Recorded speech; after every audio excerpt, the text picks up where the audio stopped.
Just 2 hours ago, Allied Air Forces began an attack on military targets in Iraq.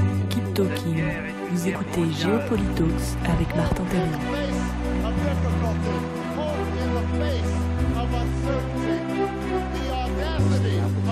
Forge for ourselves and for future generations a new world order. Ich bin ein Berliner. I say to you, that Europe arrived. This is an historic moment. Février 2003. Par la voix du ministre des Affaires étrangères Dominique de Villepin, la France refuse d'entrer en guerre contre l'Irak et oppose son veto à toute intervention militaire dans le cadre de l'Organisation des Nations Unies. Ce faisant, elle s'attire l'inimitié des États-Unis de George Bush, à l'origine de la requête, ainsi que de nombre de ses partenaires traditionnels. En effet, les alliés historiques sont presque tous au rendez-vous en Irak. Royaume-Uni, Australie, Italie, Turquie et même le Japon, pourtant privés d'armée depuis la fin de la Seconde Guerre mondiale. Parmi ses alliés, l'Union européenne, dont l'écrasante majorité des pays membres se joignent à la coalition américaine et déplorent ouvertement le refus français de coopérer. Aux États-Unis, l'affaire est entendue. Les Français sont des traîtres. Les French fries sont renommés Liberty Fries et les voitures et vins français boycottés par la population. Paradoxalement, en ce moment de rare isolement pour l'Hexagone, ses habitants n'ont jamais été aussi fiers d'être français. La cote de popularité de Jacques Chirac crève le plafond et dépasse les 60% d'opinion favorable. C'est que la France est un pays particulier, qui se flatte de son exceptionnalité et tire une grande fierté de sa capacité à résister aux influences extérieures, même les plus fortes. En bref, la France trace sa route. En prenant une telle décision en 2003, le président et son ministre s'inscrivent ainsi dans la lignée de Charles de Gaulle et François Mitterrand, grands théoriciens de la doctrine de l'indépendance nationale durant la guerre froide.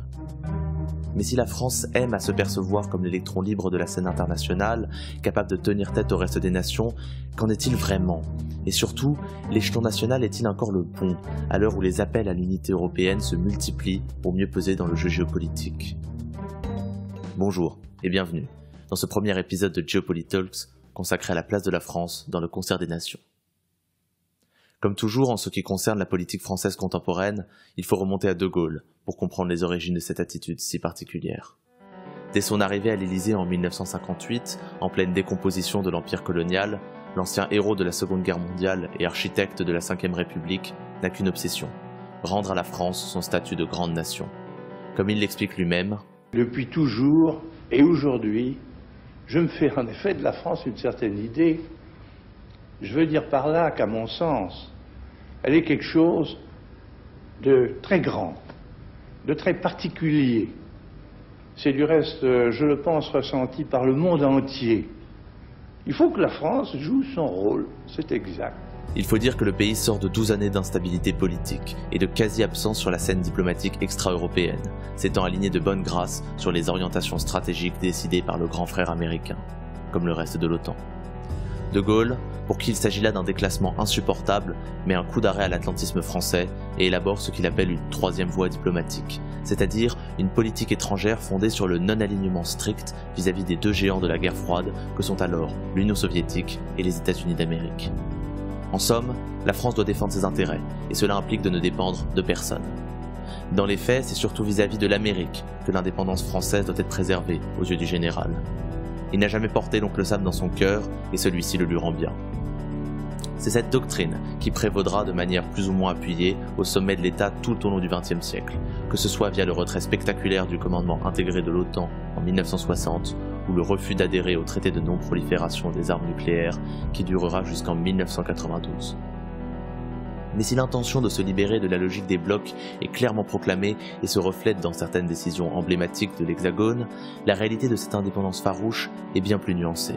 Il suffit en effet de jeter un œil à la réalité du système international contemporain pour s'apercevoir que la France est loin d'être le loup solitaire qu'elle aime à s'imaginer.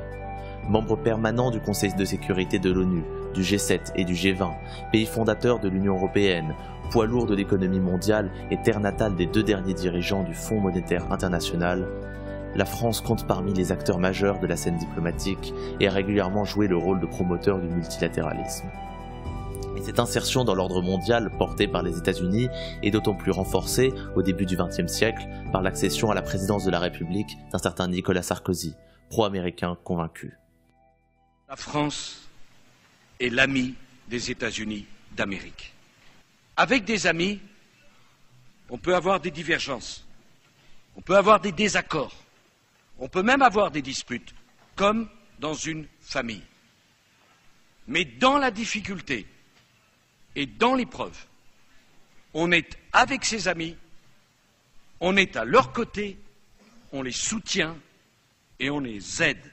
C'est lui que vous venez d'entendre s'exprimer devant le Congrès des États-Unis au lendemain de son élection en 2007. Le président Sarkozy tourne définitivement le dos à la doctrine gaulliste, qui n'avait eu de cesse de s'émietter au cours des dernières décennies, aussi bien du fait des bouleversements géopolitiques que du passage à une nouvelle génération. Partisan assumé de l'Union européenne et de l'Alliance atlantique, Sarkozy annonce le retour de la France au sein du commandement intégré de l'OTAN, provoquant ainsi un tollé en France, à gauche comme à droite. Au cours de son mandat et de celui de son successeur François Hollande, la France se range résolument aux côtés de l'allié américain, notamment face au nouvel enjeu du terrorisme et au retour en force de la Russie de Vladimir Poutine. À l'heure de la crise économique et d'un contexte géopolitique extrêmement incertain pour l'Hexagone, l'argument des atlantistes est clair. Le temps des caprices de la France bravache est passé. Le passage à une nouvelle ère, pressenti depuis la fin de la guerre froide, est acté, même si cela n'empêche pas quelques interventions aux tonalités gaulliennes pour flatter le fameux esprit français. Mais chasser le naturel, il revient au galop. D'autant plus quand l'Alliance atlantique se fracture. En août 2013, le président syrien Bachar el-Assad utilise l'arme chimique contre son propre peuple. Moins de 2 ans plus tôt, le président américain Barack Obama l'avait très clairement averti que c'était là une ligne rouge qu'il ne fallait pas franchir. Today I want to make it absolutely clear to Assad and those under his command, the world is watching. The use of chemical weapons is and would be totally unacceptable. And if you make the tragic mistake of using these weapons, there will be consequences and you will be held accountable. La France et les États-Unis mettent sur pied une opération éclair de représailles visant les installations militaires syriennes. Mais à la dernière minute, Obama oublie sa ligne rouge, annule l'opération et laisse la France en plan. Pour François Hollande, c'est une véritable trahison. Barack Obama, au dernier moment, a lui aussi considéré qu'il devait saisir le Congrès américain et surtout ouvrir une négociation, en l'occurrence avec Vladimir Poutine. J'ai profondément regretté cette dérobade. Car les États-Unis ne se préoccupent plus autant de l'amitié européenne aujourd'hui que lors de la guerre froide. La priorité, c'est désormais l'Asie. Et avec l'élection de Donald Trump en 2016, les illusions françaises sur la pérennité et la solidité du bloc occidental volent en éclats. Donald Trump se moque de l'OTAN, parie sur l'explosion de l'Union européenne, focalise toute son attention sur la Chine et n'a que peu faire de l'avis de son homologue français. Cependant, au même moment en France arrive au pouvoir Emmanuel Macron, qui s'identifie ouvertement à la figure mitterrandienne et rêve de mener à nouveau une politique étrangère forte et indépendante. En 2017, 2018 et 2019, la France arrive en tête du podium mondial du soft power, grâce à sa diplomatie entreprenante, même si les résultats concrets de la volonté de Macron de parler à tout le monde laissent parfois à désirer. Mais l'époque a changé. Et si la France veut continuer de pouvoir entretenir cette attitude dans un monde plus dangereux que jamais pour des nations autrefois au firmament, il faut peut-être changer d'échelle. D'abord vu comme un instrument de maintien de la paix sur un continent ravagé par les guerres, puis comme un multiplicateur de puissance par De Gaulle, la construction européenne a progressivement pris une place importante dans la caractérisation de la France sur la scène internationale. À écouter Emmanuel Macron, c'est sur ce terrain européen que se joue l'avenir de l'indépendance géopolitique de l'Hexagone et de ses partenaires continentaux. Depuis son élection, il ne cesse ainsi d'appeler de ses vœux la concrétisation du second pilier de l'Union prévu par le traité de Maastricht, la politique étrangère et de sécurité commune. Je crois très profondément que nous avons besoin d'avoir une Europe de la défense plus forte. Si nous n'avons pas de liberté d'action, nous n'avons pas de crédibilité en politique étrangère. Et nous ne pouvons pas être les junior partners des États-Unis d'Amérique. Avec Donald Trump, qui unit l'Europe contre lui par ses agissements, ainsi que le départ du Royaume-Uni, adversaire historique de l'approfondissement, il y a peut-être là une chance pour le projet européen de redémarrer et d'aller enfin plus loin. Mais pour ceci, il va falloir que les Français sachent réfréner leur pulsion souverainiste. Car parmi les membres fondateurs, c'est bien l'Hexagone qui a souvent freiné des 2 pieds face à certaines initiatives. C'est son Parlement qui enterre en 1954 la Communauté européenne de défense. C'est son président qui pratique une politique de la chaise vide en 1965 pour que l'essentiel du pouvoir décisionnel reste aux mains du Conseil européen et non pas de la Commission. C'est son gouvernement qui refuse de partager le siège au Conseil de sécurité de l'ONU et ignore la diplomatie européenne dès lors qu'elle ne va pas dans son sens ou qu'elle touche à son précaré africain. Et enfin, c'est son peuple qui met un coup d'arrêt brutal à l'accélération des années 2000 en votant non au référendum sur le projet de constitution européenne en 2003. En Europe, la France s'est fait beaucoup d'ennemis, en n'hésitant pas à reproduire le schéma du seul contre tous au sein même de l'Union, comme lorsque Jacques Chirac qualifia de pas très bien élevés les nouveaux entrants en 2003. Question de tempérament. Ou peut-être d'institution, comme le théorise le politologue Olivier Rosenberg. Selon lui, le fonctionnement de la Ve République, fondée sur une majorité à parti unique et la figure autoritaire du président, n'a jamais incité le pays à se forger une culture du compromis. Quoi qu'il en soit, en Europe, la France n'envisage pas de n'être qu'un rouage parmi d'autres d'une puissance supranationale. Elle veut en être un leader. D'où l'insistance du président Macron pour placer l'arsenal nucléaire français au cœur de la stratégie de défense européenne. Là réside peut-être la clé du fantasme français en matière de politique étrangère. L'obsession de la France pour le non-alignement est avant tout une obsession pour le leadership. Le pays refuse d'être relégué au second rôle. Il a pour cela une trop grande estime de lui-même. Ce n'est d'ailleurs pas un hasard si c'est avec les États-Unis que les frictions ont eu le plus souvent lieu. Il s'agit probablement là des deux seuls pays au monde à se prêter une vocation universelle, les États-Unis avec leur Manifest Destiny et la France avec leur fameuse formule du pays des droits de l'homme. Pour que la France parvienne à changer d'échelle pour peser dans le jeu géopolitique face aux nouveaux géants et aux rapports de force qui se dessinent aujourd'hui, il faudra prendre garde à ce que ces aspirations ne se transforment pas en arrogance.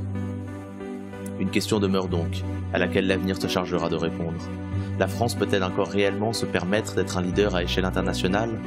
Valéry Giscard d'Estaing, déjà désireux de s'éloigner du fantasme gaulliste, disait de son pays qu'il était devenu une grande puissance moyenne. Tout l'enjeu des prochaines décennies sera de réussir à faire en sorte que l'adjectif « grande » ne serve pas à désigner une ambition désormais rendue obsolète.